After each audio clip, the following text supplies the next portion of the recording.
Hello, everybody, and welcome to the CR Sports Podcast. Garrett, there's a lot to talk about. The World Series has started, and you can just recap it for all of us.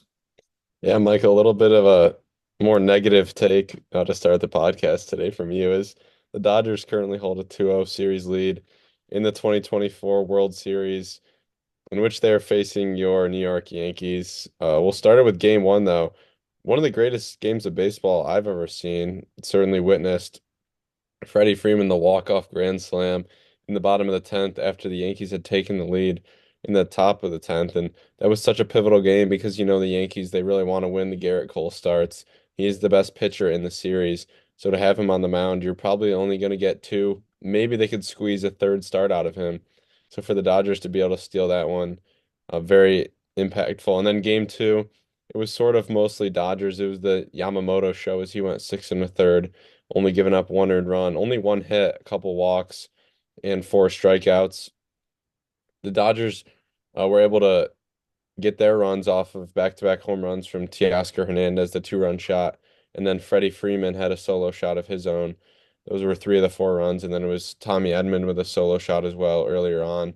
And then their bullpen was able to take over and sort of close it out. And the Yankees threatened getting one in the ninth and then loading the bases as Jose Trevino came in to pinch hit, but he flied out on the first pitch. And so we'll go back to New York with the Dodgers up 2-0. Yeah, unfortunately, the Yankees weren't able to win that Garrett Cole start that where he was just tremendous in game one. It felt like they were trending that they were going to win it, to be honest. The rally in the 10th inning, everything looked like it was trending in the Yankees' direction. And then you bring in a guy, Nestor Cortez, who hasn't pitched in over a month and a half, and you got to ask yourself the question. Aaron Boone, who's made great moves all postseason from the bullpen up until the World Series. It's game one of the World Series. And he brings in a guy like Nestor Cortez who just hasn't pitched, hasn't faced live at bats, hasn't faced, other teams' hitters. It's something that you don't just want to throw somebody into like that in such a high leverage situation. I would have loved to see Boone do it in a game where the Yankees either have a lead or they're down by a lot, just where it's not as high leverage. And you bring him in to face Shohei Ohtani, and it's not a good pitch, the first one. And when a guy throws two pitches in an outing, and that's how it ends off on a walk-off home run, I'm pretty sure those two pitches were pitches that the hitters wanted to see, and they swung the bat right away. So that was the concern. Nestor just didn't have his stuff, and you can't really blame Nestor. He hasn't pitched. He hasn't pitched, and then he just throws a meatball to Freddie Freeman, and it's like a Kirk Gibson moment back in LA with almost identical ball flight throughout the year or throughout the air. And yeah, it was just something to see. And it's a brutal way for the Yankees to lose it in game one because that's not what they wanted to do. They needed to split in LA. They didn't need to split in LA, but they really wanted to split in LA to feel comfortable with this. Yeah, and you mentioned, Cortez didn't really get to settle in. He's also just not a bullpen guy. He's used to starting games. And, he's a guy who doesn't have overpowering stuff. He doesnn't come in with a 100-mile-per-hour fastball breaking off a tight curve off of it. He's a guy who's sort of gimmicky and who's able to locate pitches really well, and that's how he's effective. So to bring him in that type of situation where you're going to face one, maybe two batters at the max, that's not really where his bread and butter is. He can give you five or six effective innings once he gets into a groove. He can sort of get his gimmicky off balance game going, but he's not going to pull that out when he comes in, bases loaded, two outs, bottom of the 10th inning, game one of the World Series. You mentioned Shohei Ohtani was like the pitch he saw. He just missed it. An amazing catch by Alex Verdugo, and something to note there that Verdugo catching that ball and then going out of play, he throws the ball back in while he was out of play, allowing the runners to advance to second and third, which is why the Yankees then elected to walk Mookie Betts because that run doesn't matter at that point. So, and it would open up, a force play at second if a ball was hit up the middle. So it was an amazing catch by Verdugo, but maybe they don't pitch to Freeman, they pitch to Betts instead. If it was first and second, and he hops back into play before throwing that ball back in.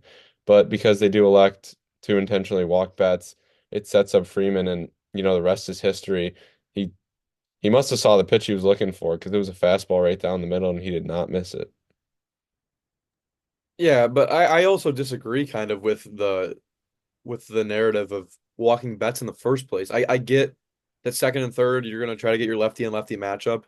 but I don't think that that's really the great idea. If you look throughout their careers, Freddie Freeman is the better hitter. Freddie Freeman is the better player. And I know Mookie's a great player as well. And they have three Hall of Fame guys at the top of that lineup. But I just it didn't feel in that moment once Freddie Freeman came up, it just felt like everything it was gonna go for the Dodgers. It didn't feel good. It felt like it was gonna be a long fly out or something where the Yankees were like, whew, we got out of it somehow.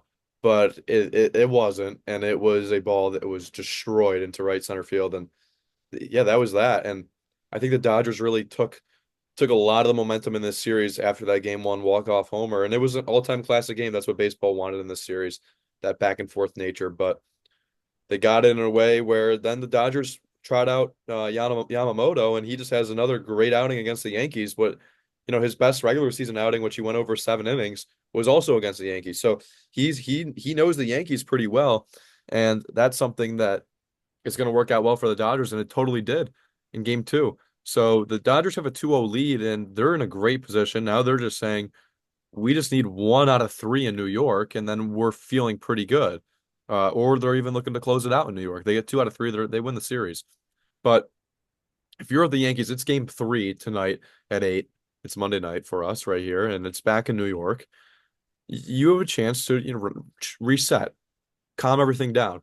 And it starts off with Aaron Judge. Aaron Judge is the best player in baseball and through the regular season. He was unbelievable.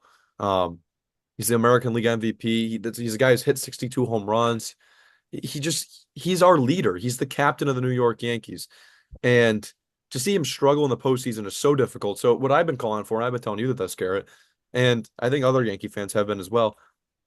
First time he walks up to the plate tonight in the bottom of the first inning, I think everybody should be on a standing ovation like they did for Alec Boehm when the Phillies did that, because this is a guy that needs it. He needs people to rally around him right now.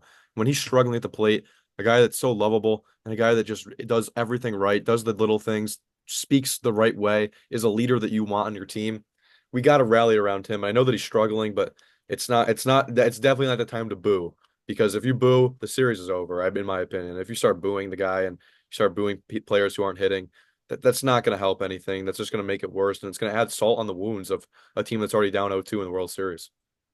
Yeah, and touching back to your first point, the biggest weakness of the Los Angeles Dodgers is their starting pitching, especially with the injuries they've dealt with throughout the regular season.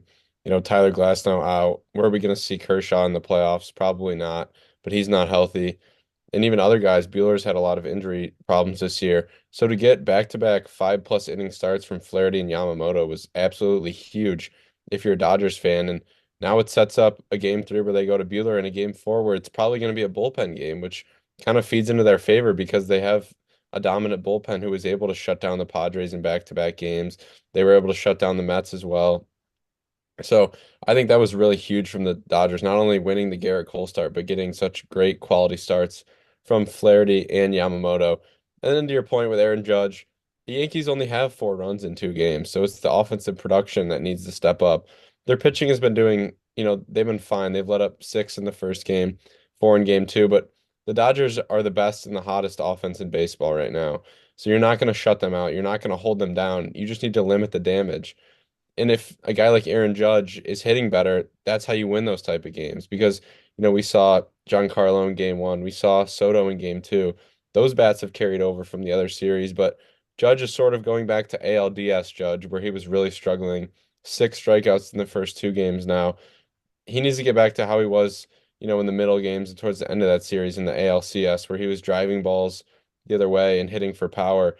And that's why the Yankees were able to win that series in 5.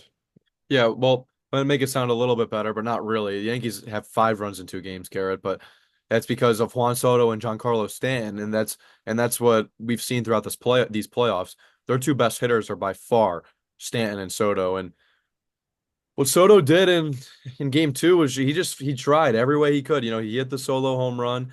He started the rally in the ninth inning. He with the double off the wall over Betts' head. And he's been excellent. He's been everything that you wanted to see. And then Stan hits him home in the ninth inning. And the Yankees, all right, here we go. Got the bases loaded, 1 out, top of the ninth inning. Here we go. We have 2 opportunities. All we need is a base hit to tie the game. And it's kind of been the story of the team in these I wouldn't say in these playoffs, but it kind of is, where it's the top two guys getting it done. It's more in the World Series, this has been the narrative, where it's Stanton and Soto, and then you're waiting on other people to get hits. It came with Judge, striking out, just not doing anything, and that was their one out. So the bases loaded, one out, and then Anthony Volpe has a good at bat until that last swing and a miss where he struck out, and then Jose Trevino pinch hitting for Austin Wells. In my mind, I was like, "This, all right, this is come on, Jose. This is be have your vintage Yankee moment. This is a guy that can.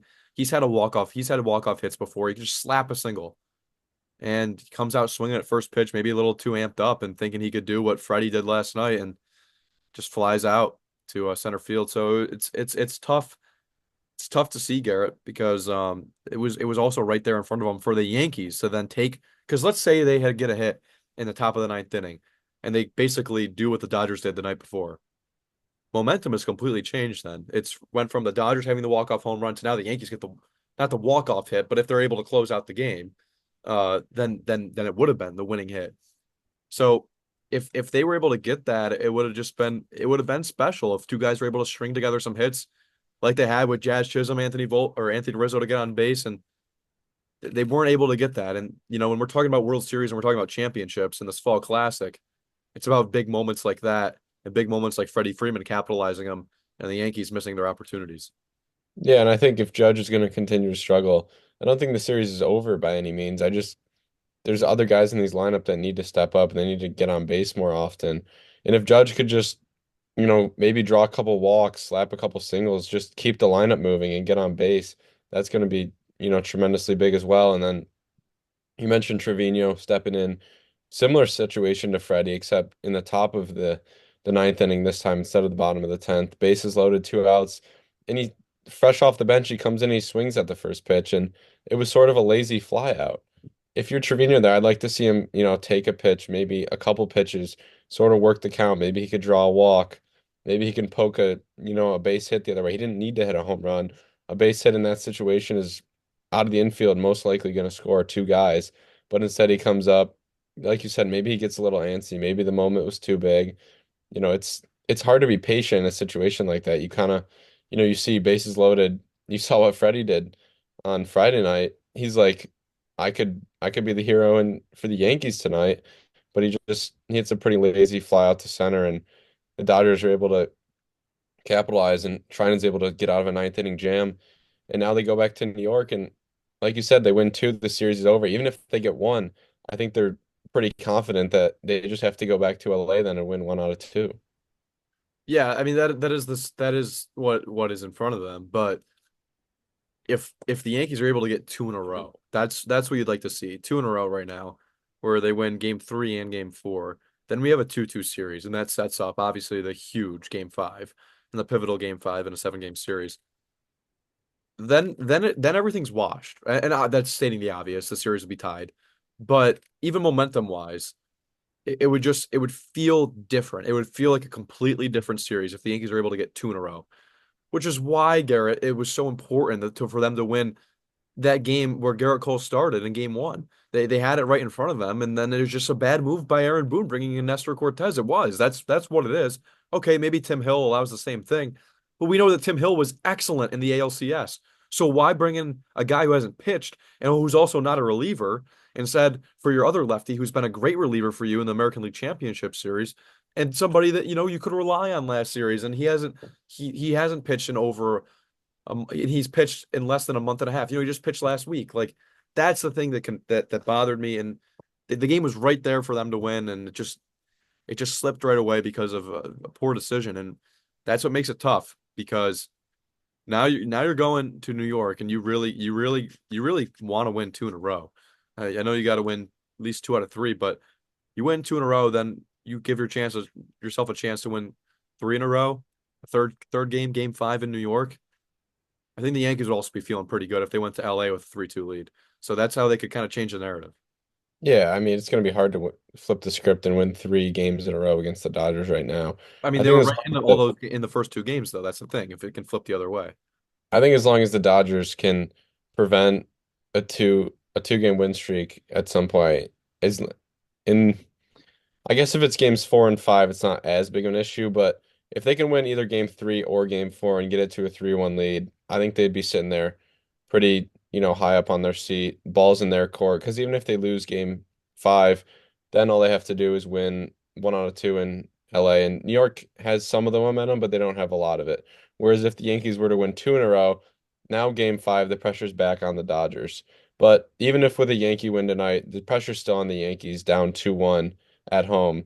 So games 3 and 4 are going to be very pivotal.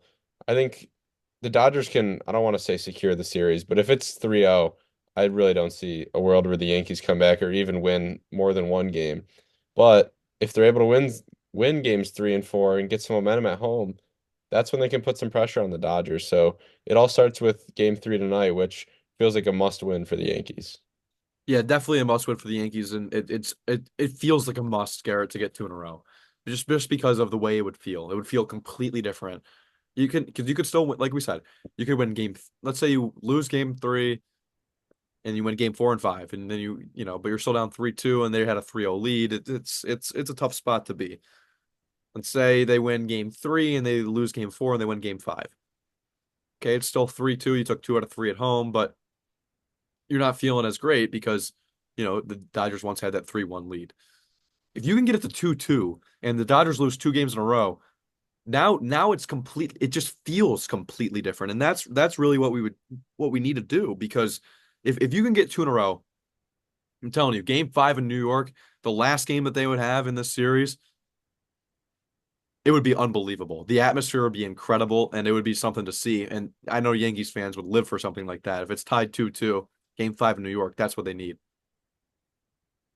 Yeah, that would be ideal if you're a Yankees fan, but first of all, you got to focus on tonight because without a win tonight, I think not only the fans but the players and even that locker room would sort of feel it slipping away. Yeah. So I think tonight the main thing is Aaron Judge needs to be Aaron Judge. You're the captain. You're our MVP. You're the best player in baseball. Go out and prove it. Go hit in the postseason, like I know you can. And you know what? That starts with a home run in the beginning of the game tonight, just setting a message. Or you know what? Maybe it doesn't have to be in the beginning of the game. Aaron Judge, hit a home run tonight. Show us why you're the MVP, and go out there and do something special. And that's really what he could do for us, and really change the feeling of this series.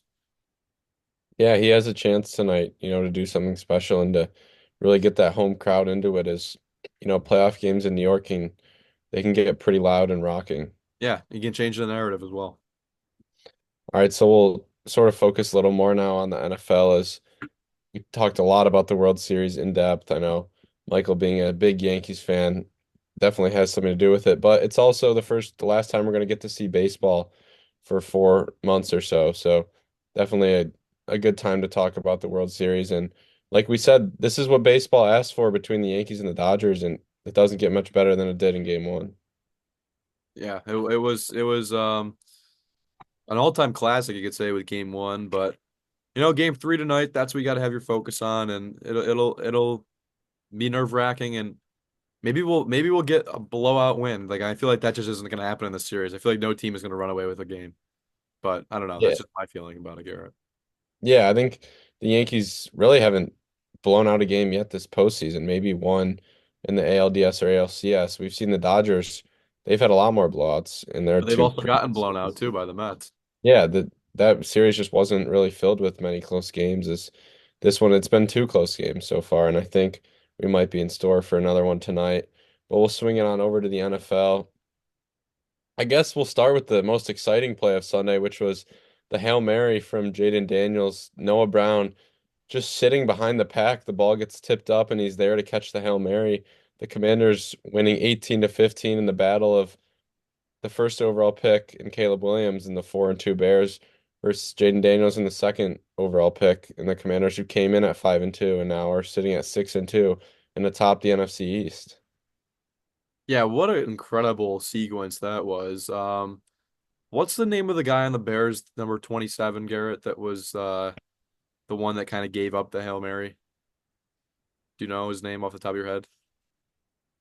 Um, Well, once you find out that for us, let me know his name it was because Tyreek Stevenson. okay, so Tyreek Stevenson basically is looking at the crowd in Washington, kind of taunting them, kind of in like some type of discourse with them, and then decides, yeah, I'm not gonna really pay attention on this play. This game's over.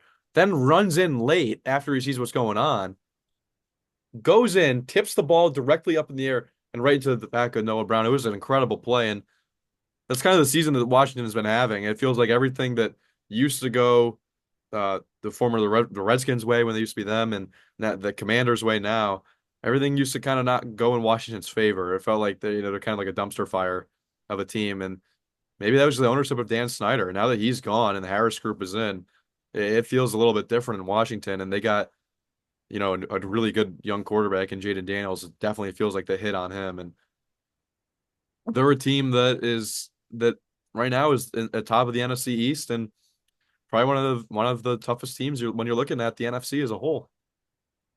Yeah, you mentioned the new ownership group. There's just something about this Commanders team that they really do just sort of feel different. Feels like there's a different mindset that I think not only Jaden Daniels brought, but also Dan Quinn and the new offensive coordinator, Cliff Kingsbury. They struggled to put the ball in the end zone this week, settling for 4 field goals before that final touchdown. But their offenses looked a lot more dynamic and a lot better. And I think, someone like Terry McLaurin, who's been a lot more involved, is definitely loving, the new offseason acquisitions and moves they made. And it sort of looks like I don't want to say a brand new roster, but there's a lot of changes from last year. Signing veteran guys such as Austin Eckler, just to bring in more of a veteran presence to balance with the youth of Jaden Daniels and even other guys on the roster. So the defense, it looked better in yesterday's game. That's sort of been, the struggle for them this year, but they're 6-2, 4-0 at home, and just about halfway through the NFL season, the Commanders look like a playoff team. Yeah, they definitely do. They've been very good, and it's kind of weird because I've just never really looked at them as a formidable threat in the NFC East. But now, hey, they are, and that's what a new ownership group does, Garrett. I'm gonna be honest with you. Love to see it happen in Dallas. Just don't think it's gonna. If you get a new ownership group, you kind of can change the feel of a franchise and say instead of saying, "Oh, same old Washington," that doesn't apply anymore. It's a completely different group of people running the team, and they're a good team right now. Yeah, and a couple more games involving fellow NFC East foes to the Commanders. The Eagles, sort of a statement win going into Cincinnati and, dominating at least in the second half over the Bengals, who dropped to 3-5. They're struggling to get it going. I know Joe Burrow said that they're going to be a 10-win team or whatever his comment was, but right now they're sitting in third place, a Right now, couple they're a games three-win team. behind the Ravens and Steelers. I think we both know that the Bengals they're a good football team and they have a lot of potential, but at some point they need to start putting it together. Or they might find themselves in the wild card or even worse, not even in the playoffs.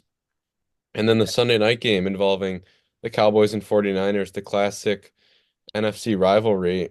It was the first half was pretty boring, and then the 49ers came out in the second half and really turned it up, and then the Cowboys, a couple late CeeDee Lamb touchdowns trying to get back in it, but the 49ers were able to hold on, improved to 4-4, and the Cowboys are now sitting at 3-4, uh, with 2.5 games back of the Commanders. Yeah, let me tell you what happened in this one, Garrett. My expectations were extremely low going into San Francisco. It's a place they can't win. It's a team they can't beat. It's a coach that outcoaches them every single time in Kyle Shanahan.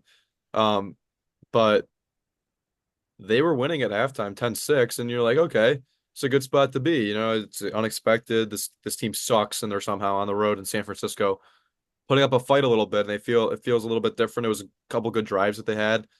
Um, and the defense overall played pretty good in the first half.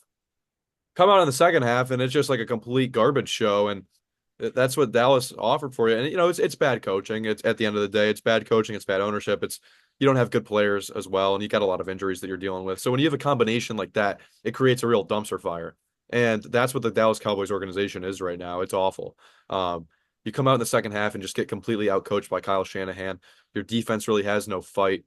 And George Kittle goes off like he does against you every single time, and it's just a repeat of these games with Dallas and the Niners.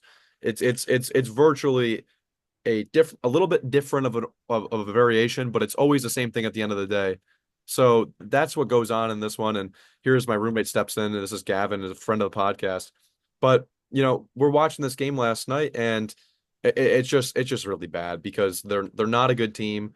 Um, they fight late. You've seen them do this in past years, and they did it against the Ravens as well, where they have a little bit of a comeback late, and they can't do it. They had an opportunity. Dak had the ball, and then they couldn't get a single yard. They had four downs to get it, and it was just bad pass. Not really looking for CeeDee Lamb. I don't know why that wouldn't be in the game plan when it's a drive and on fourth down where you desperately need a first down. But at the end of the day, they weren't able to get it done, and they've struggled again. But Garrett, if you let me continue, I know this is a little bit of a tangent right here, but I think it needs to be addressed because I don't know if you saw it. But after the game, Trayvon Diggs goes into the locker room, comes back out. So after looking at Twitter, he comes back out and then has problems with one of the reporters that covers the Cowboys in Dallas, Mike Leslie, and he goes to him and he says, "You don't know what you're talking about. You don't play football. You don't know ball." Along those lines. I'm not quoting him exactly. And then and then Mike responds with saying, "Well, if you want to answer the question, Trayvon, that's all I'm asking." He was asking a question about when Trayvon Diggs wasn't really running down George Kittle and making a tackle. I don't know if you saw that play. It's kind of trending on social media right now. So that's what happens, so Trayvon didn't have any effort on that play, and that's what he said. Is Trayvon Diggs like, what is he doing here? And then so Trayvon comes out, verbally assaults the guy, and then just kind of goes back in the locker room and says, I don't know if we want to put it on the podcast, but he said a kind of he said a weird thing to him as he was walking away, and it just shows how dysfunctional this team is and how they have no real leadership in the locker room with the head coach, and they're kind of just like, nah, we don't care. We just go on social media after the game. We're not well coached. We're terribly run. We're an awful team. It's a dumpster fire, and that whole thing with Trayvon Diggs just kind of sums up the Dallas Cowboys at the moment. Yeah, I don't think the Cowboys are awful by any stretch, but the 49ers haven't really been playing great either. They came into this game with a 3-4 record. Purdy had sort of been struggling without all of his weapons, and McCaffrey's still out. Hopefully he comes back soon. It did look like, you know, past 49ers teams that we've seen with the way George Kittle was able to play, and they were also able to, get a rushing attack going without CMC. But to me, Dak's got to stop turning the ball over for the Cowboys. I think the defense getting healthy is certainly going to help, especially with how much of a game wrecker Micah Parsons can be. Getting him back is going to be really key. And I know it might be easier to say than, to do in the Cowboys clubhouse, or locker room, but they need to just let Jerry Jones say whatever he wants to say and just forget about that. They're getting way too caught up in whether or not Mike McCarthy should be fired or whether or not Jerry Jones should sell the team and all that. And they just need to go out there and play football because they have the pieces to be a playoff team. But right now they're letting things not going on in the game reflect their performance. I don't think they have the pieces to be a playoff team because I think their coaching staff is abysmal. But I don't like the addition of Mike Zimmer on the defense. I can't believe I'm saying this, but I think I'd rather have Dan Quinn back. This defense has been really bad, Garrett. At times when they need to stop, the team just like run down their throat. Um, it's just really tough to watch because I know on offense in years past you've been saying that they can get it done. They're one of the best offenses in the league, and that's true. But it's not this year. The offensive line is completely different. The running game is completely different. They don't have Tony Pollard, and to be honest, Dak isn't playing that well right now at this moment in time. And I know CeeDee Lamb had a big night last night, but a lot of it came in garbage time, or not really garbage time, but more just late in the game after they were down and allowed 17 points in a row, and they didn't really have any offensive drives. It's just a tough team to watch and a really tough team to root for because it's very frustrating because they give you kind of glimpses of hope when they're only down by 6 and they get the ball back with 3 minutes to go. Yeah, it's enough talk about the Cowboys as they drop to 3-4, and the 49ers knotted up in the NFC West now with the Cardinals after a big win at 4-4 and the Seahawks dropping one of the Bills. All three of those teams are at 4-4. The lone undefeated team left remains the Kansas City Chiefs, 7-0 now after a win in Las Vegas. Still not pretty. Mahomes better with 262 yards, no touchdowns, didn't turn the ball over, which we haven't seen a No, he lot from did. him, He did turn the ball over. or no interceptions at least. Yeah, I thought he did. I thought he did. He not have a pick? No. He had a fumble, or maybe something like that. Yeah, but two touchdowns, over 250 yards. The Chiefs win this one by 7 against the Raiders team who hasn't been very competitive. They lost Devontae Adams, but No, it's he had sort a of the pick there. storyline. What?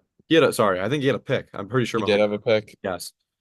That makes So, it every game with a pick now for Mahomes. yeah, but at the end of the day, I think Patrick Mahomes has just really learned what it takes to win in the NFL. And you can look at his stats and you can say that he's not having a great offensive year compared to his standards, and he's not really in the MVP conversation right now. But the Chiefs are 7-0.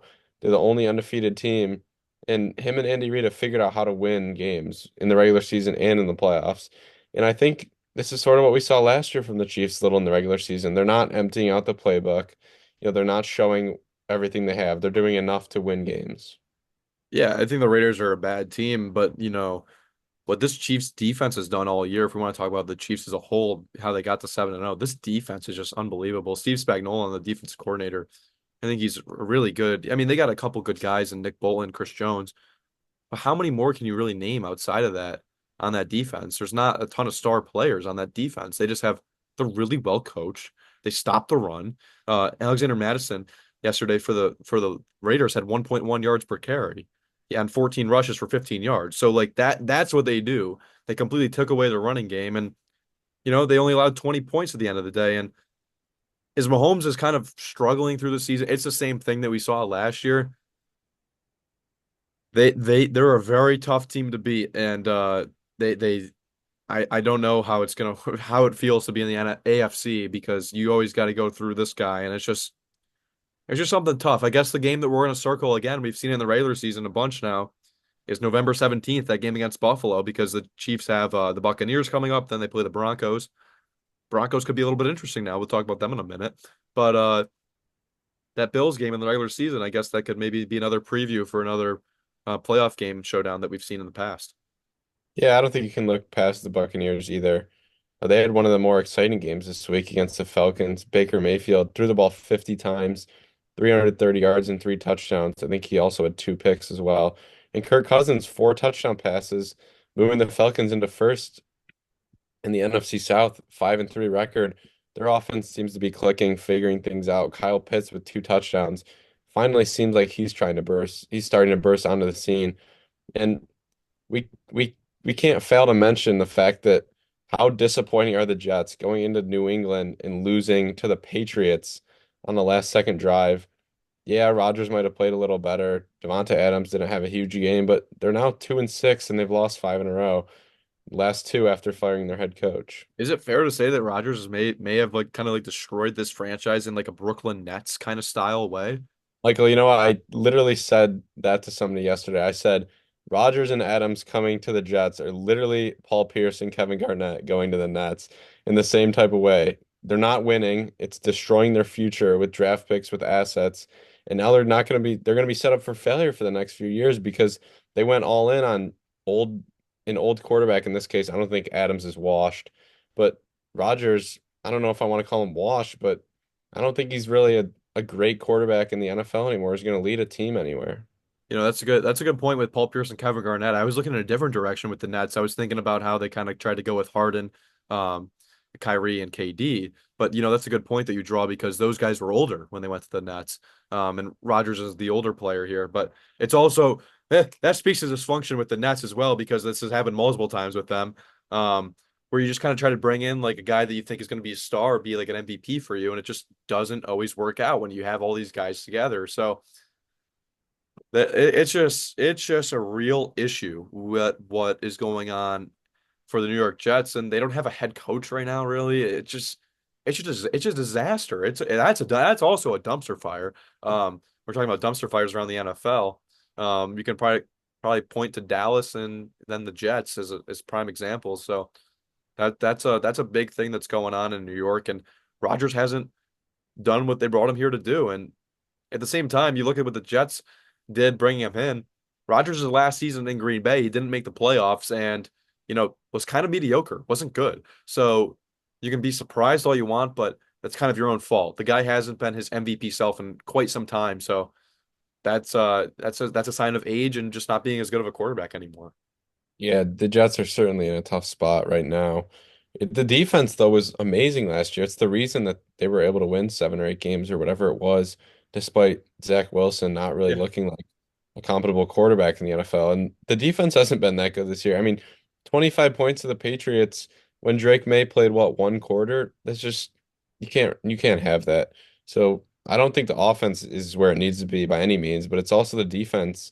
Guys like Sauce Gardner not making as many plays as we thought he would have made, especially this year. And they prided themselves in their defense the last few years without great quarterback play. And now that they have what they think was, or what they thought was going to be great quarterback play, they're not getting it, and they're not getting the same production out of their defense either. And you know what this sets up, as we haven't talked about Buffalo yet, or we mentioned them about being the tough game against the Chiefs, but this sets up an easy win for in the division for Buffalo. You got young quarterback and Drake May in New England. They're a team that's not trying to win this year, really. They're just trying to learn and grow. Yeah, the Jets who were trying to win and they're just awful. Then you got Miami and Tua with all his concussion problems. He came back. They got to win. So that's interesting for them. But yeah, it's not a good division in the AFC East. So it's the Bills to run away with it. And Garrett, like you said, it might be done in a few weeks. Yeah, it's not a really exciting division. The Bills have, they won three in a row, then they lost two in a row. They've won their last 2 games, three games three to games. get to 6-2.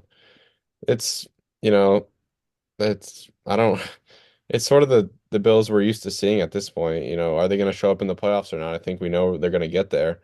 It's just a matter of whether they show up or not. Well, I Quick mean, two even more when they've games. showed up, they can you dethrone Mahomes? That's the question. Yeah, it's in quick two more games I want to touch on here. It's first the Lions looking like the best team in the NFL, even though the Chiefs are undefeated. They trounced the Titans 52-14. They're clicking on all cylinders. And then the Monday night game, Russell Wilson, huge game against the Jets, has a chance to send the Steelers to 6-2 tonight and take over first place in the AFC North. Isn't that crazy? The Steelers could be 6-2. I mean, but now you're thinking about Russell Wilson and wow, did he look good for them in that first game? So I know it's the Giants, and the Giants aren't that great of a team, but they don't have a bad defense. They're not terrible defense. So it'll be a test for Russell and see if you just want to see if the consistency is there with him. And that's really what you're wondering about. But should be fun to watch. It's a Monday night game. I'm not going to really be watching, so good luck with that, Garrett, because I'm going to be focused on the World Series. But maybe you could set up something like a dual camera, like how we have, or dual screen what we have right here on the podcast. Yeah, I think I'm gonna try to get, the two screen setup going somehow. But it'll be interesting to see, now that the Giants have had a week of watching Russell Wilson, they've been able to prepare for him. The Jets didn't really have much besides what was in Denver last year. Now, with him and Arthur Smith working together, I'll be interested to see. I'm looking, for a lot of points to be scored from the Steelers, and I'm not as concerned with the defense. I want to see Russell Wilson look good again because they're gonna need that if they want to win games in the playoffs. They're definitely going to need it, but they have a good defense at the end of the day, and they're really well coached. But that's all the time that we have here on the CR Sports Podcast. Thanks for listening, everybody, and stay tuned for more episodes.